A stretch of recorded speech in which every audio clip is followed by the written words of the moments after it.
Hello and welcome to another episode of the NK Active podcast. I'm Nick, podiatrist and director here at NK Active, and we're joined by Dave, our rehabilitation therapist here at NK Active, who's a bit of a veteran now to the podcast, as it were. So this episode is all about the best exercises for knee osteoarthritis. Dave, over to you. Simple. The best exercise for osteoarthritis is the one you do. Yeah, and it is that simple. And the title is a bit of tongue-in-cheek, really. Yeah, it is. Isn't it? Because in general, we know there's no one exercise that's going to be best for every single individual, is there? Everyone's different. What they can do is different. And importantly, the level they should start at is different.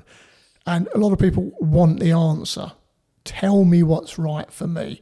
And it's as much about finding their start position as about the right exercise. Because it could be the right exercise, but you're just not doing enough of it.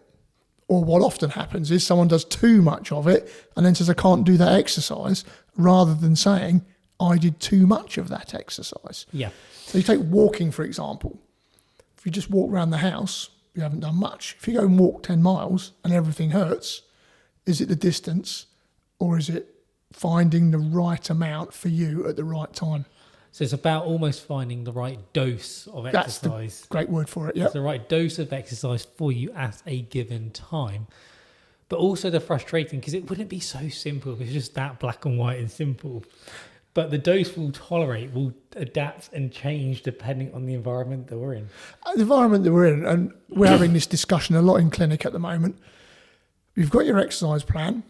You stay at home that day, you do your exercise, everything's good. The next day you go and visit a friend. You go and do your shopping. You don't sleep as well that night. You're starting that plan. One, you've done 1,000 more steps and you're in a different position. So where are you? And exercises always get blamed. Yes. And we recently had a poster at one of the Royal College of Podiatry conferences, and we looked at some of our data and we took a subset of patients, and I believe it did include people with osteoarthritis as part of that. And the interesting thing we found was possibly actually the actual exercise itself wasn't the most important part. When we looked at people with a whole host of lower limb pathologies and problems, I think there was over 100 different exercises prescribed for about 5 or 6 different conditions. So what really shone out from that was actually making it centered to the individual, making it person-centered and person approach. To them, but there are some guidelines of areas to work on, aren't there? So we're saying that there is no one perfect exercise. There is no magic bullet. There is no magic source, as it were. Yeah.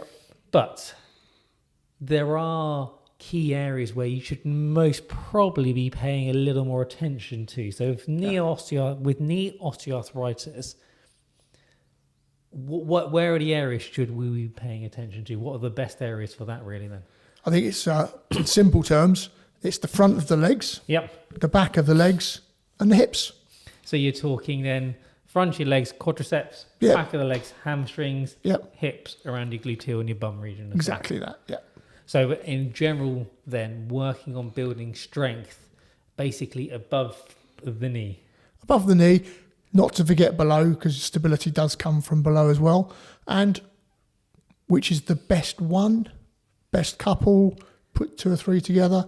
And I think what is also important is not just being busy and adding these to your list of stress in a 24-hour period, but a progression and some structure.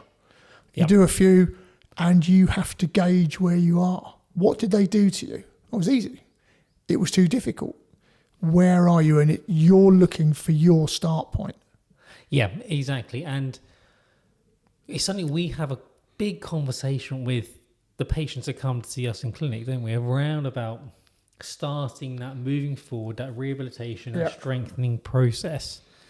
Because you've got to work out what's right for the individual.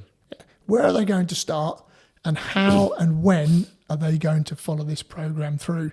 Because it's no good doing a few today and not doing any till next week and then missing out, and then that's being busy.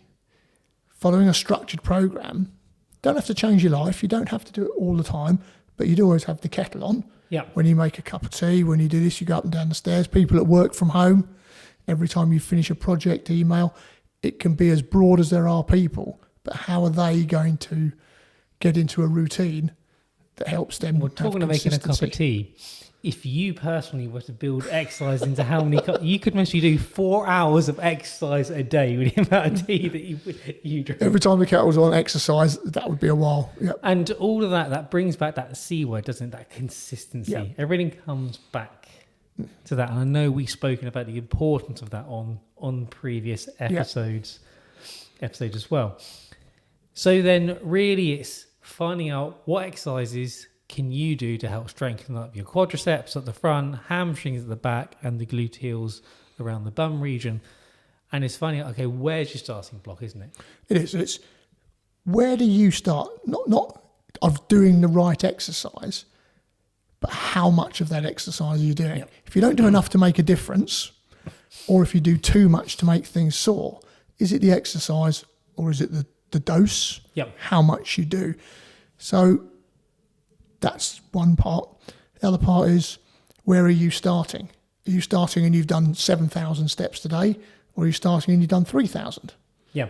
So there are some things to consider. And the thing is also things is what time you've got available, isn't it? Yeah. Whether you go to a gym or not. There's lots of things. So maybe I think what we can do, and we'll pop it in the show notes and links to the other videos, is how about we go and record some videos of here's some exercises to target those muscles that we spoke about, just using the tone loop or the TheraBand type of that. And then here's some exercises to do that you can use for a bag for life.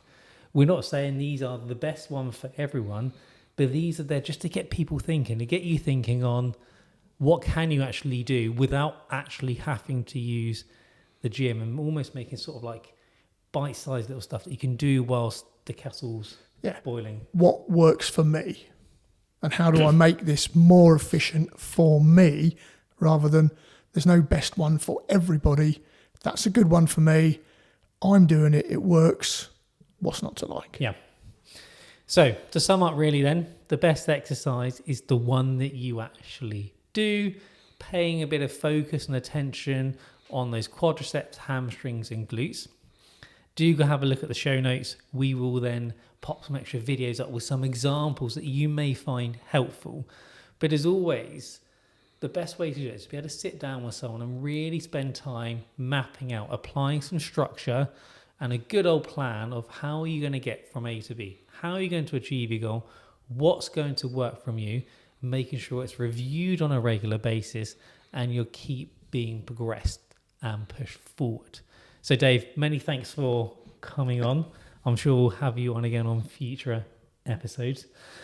Please, please, please do subscribe to the podcast. If you've got any questions, please let us know. And we look forward to seeing you on the next episode. See you later. Bye.